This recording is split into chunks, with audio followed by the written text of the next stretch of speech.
Sa kabila ng trahedyang dulot ng Bagyong Yolanda, hindi raw humihina ang pananampalataya ng mga debotong dumalo sa unang araw ng Misa de Gallo sa Tacloban City. May news to go si Claire Delfin live. Claire. Kara, sa unang araw ng Misa de Gallo ay napuno ng tao itong Santo Niño Parish dito sa likod ko, dito sa Tacloban kaninang madaling araw.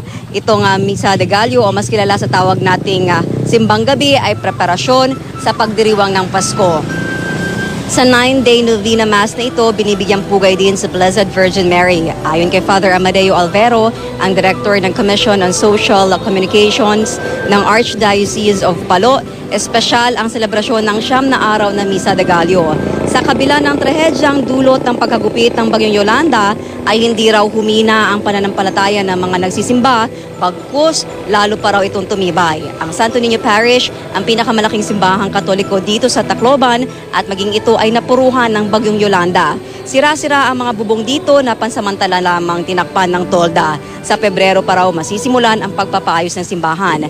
Hindi pa rin lifted ang 8 p.m. to 5 a.m. curfew sa Tacloban, pero nakiusap ang simbahan na pagbigyan ang pagdiriwang ng Misa de Gallo. Sa halip na 4 a.m., ginawa na lang itong 4:30 a.m. Salamat na binigyan pa kami ng pangalawang buhay.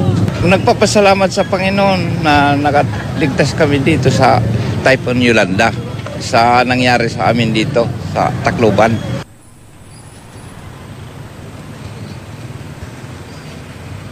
Kara, para naman sa mga taong hindi kayang gumising ng madaling araw para magsimba ay meron ding anticipated mass tuwing gabi ng alas 6 ng gabi. Kara.